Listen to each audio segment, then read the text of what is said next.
I'll tell you a little bit about the irrational behavior, not yours, of course, other people's. After being at MIT for a few years, I realized that writing academic papers is not that exciting. I don't know how many of those you read, but it's not fun to read and often not fun to write, even worse to write. So I decided to try and write something more fun. And I came up with an idea that I will write a cookbook. And the title for my cookbook was going to be Dining Without Crumbs, The Art of Eating Over the Sink.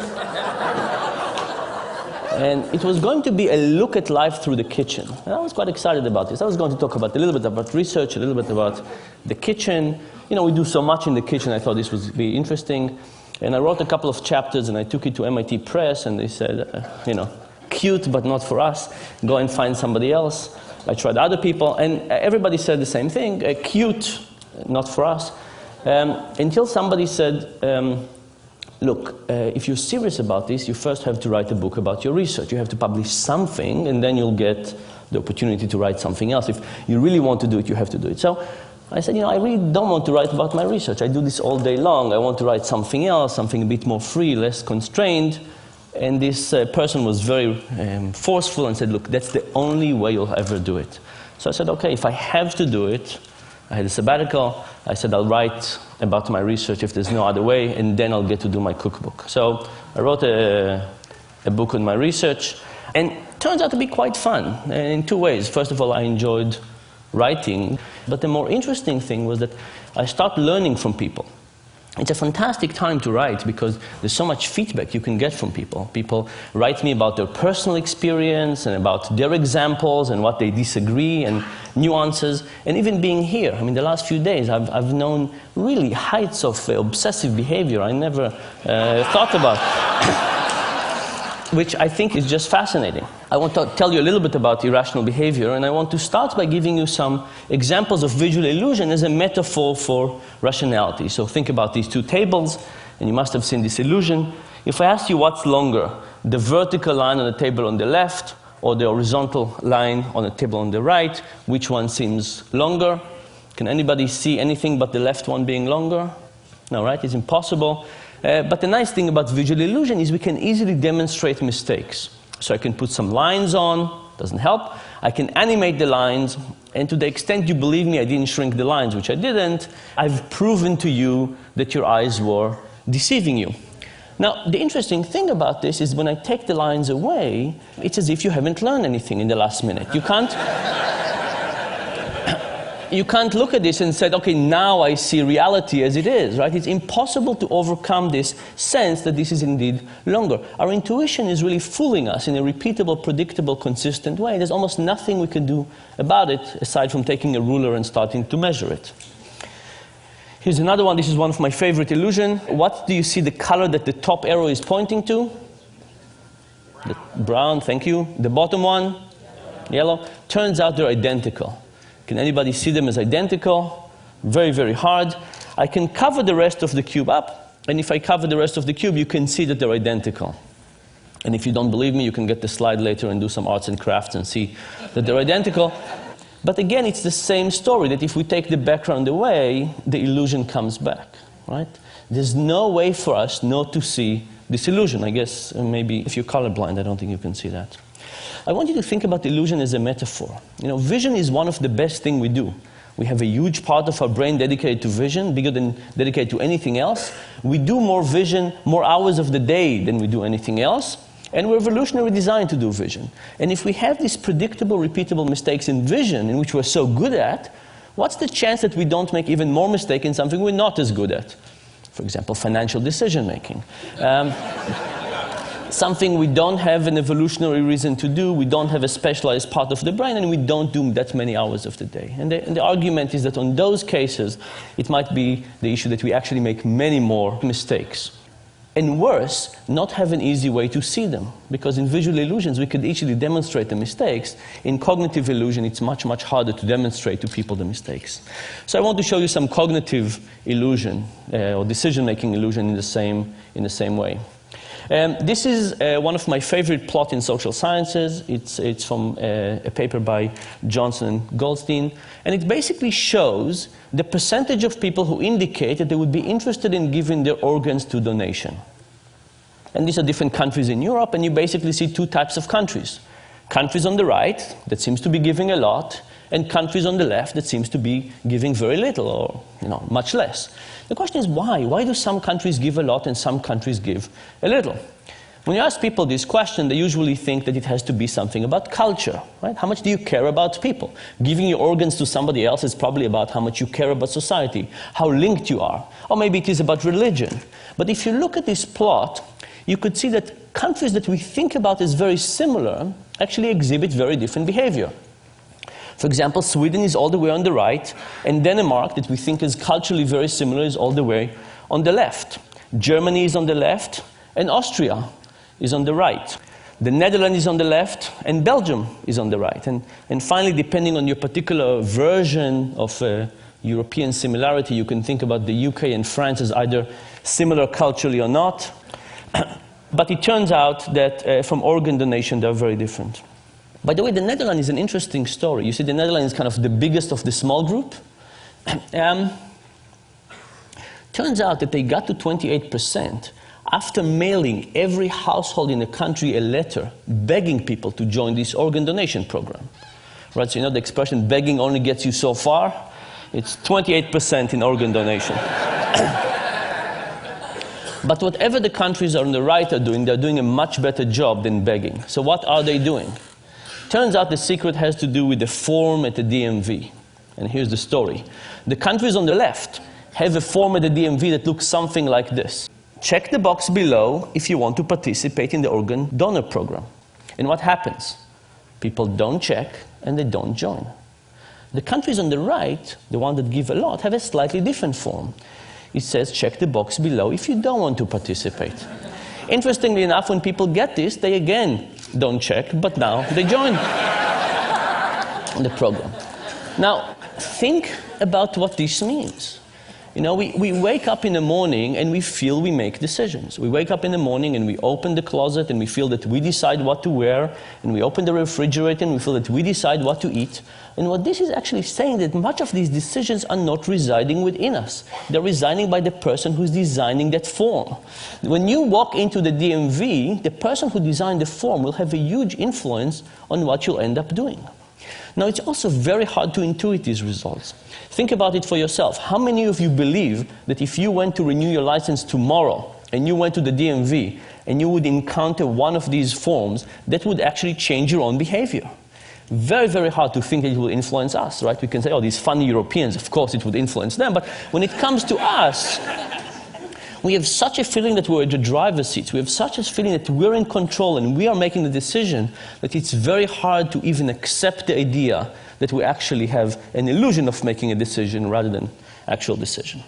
Now, you might say, you know, these are decisions we don't care about. In fact, by definition, these are decisions about something that will happen to us after we die. How could we care about something less than something that happens after we die? So a standard economist, somebody who believes in rationality, would say, you know what? The cost of lifting the pencil and marking a V is higher than the possible benefit of the decision, so that's why we get this effect. But in fact, it's not because it's easy, it's not because it's trivial, it's not because we don't care, it's the opposite. It's because we care, it's difficult, and it's complex, and it's so complex that we don't know what to do. And because we have no idea what to do, we just pick whatever it was that was chosen for us.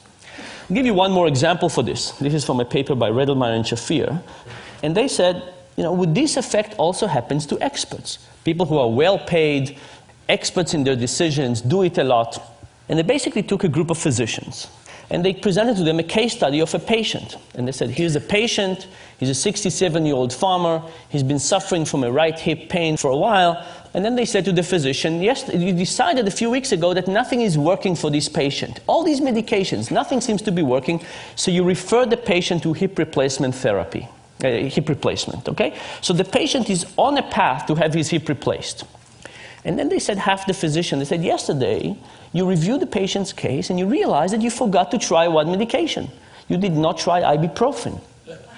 What do? Do you pull the patient back and try ibuprofen, or do you let them go and have hip replacement?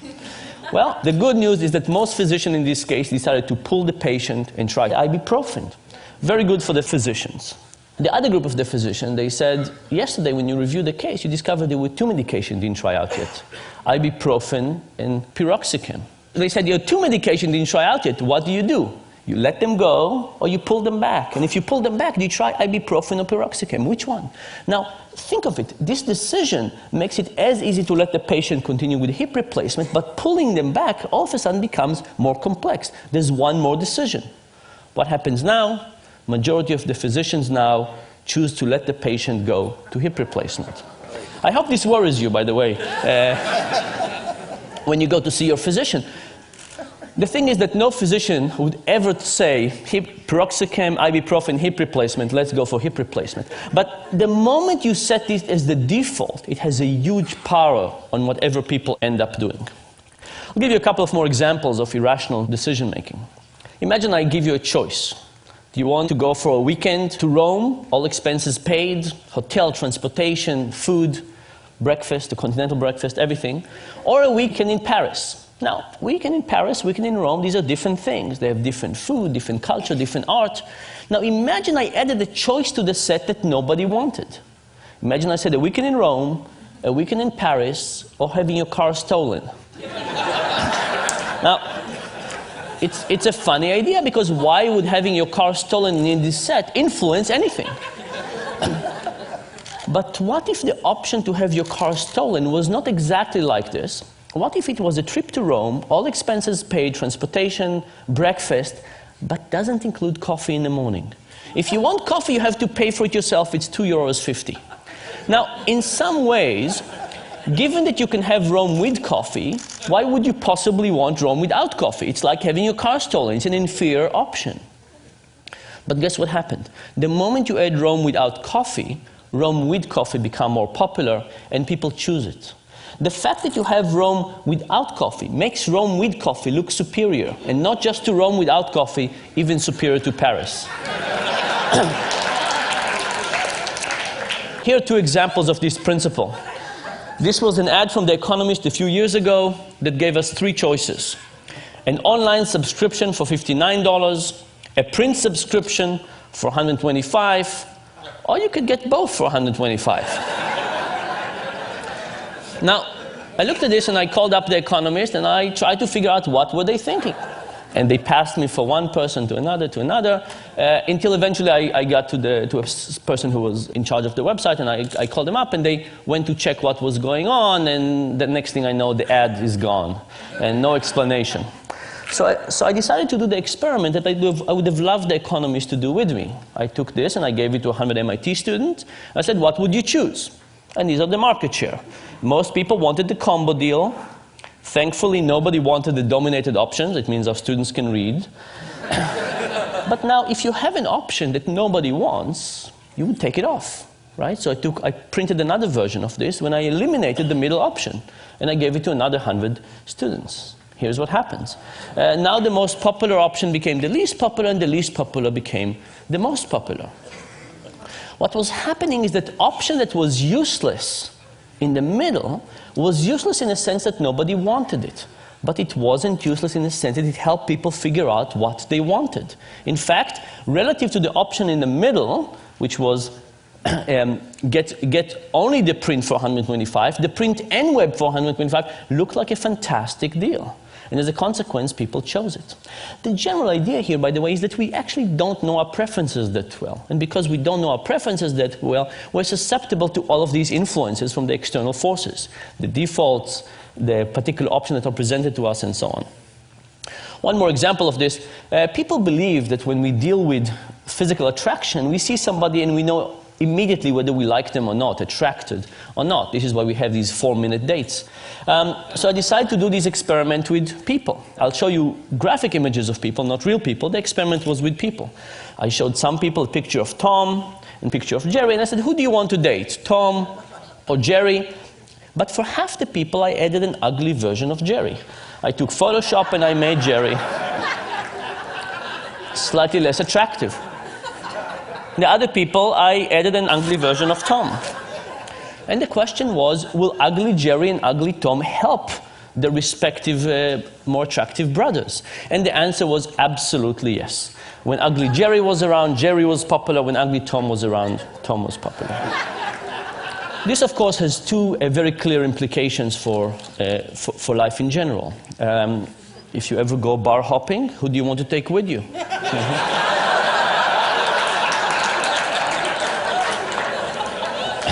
You want a slightly uglier version of yourself. Similar, but slightly uglier. And the second point, of course, is that if somebody else invites you, you know how they think about you. Now you're getting it. What is the general point? The general point is that when we think about economics, we have this beautiful view of human nature. You know, what a piece of work is man, how noble in reason. We have this view of ourselves, of others.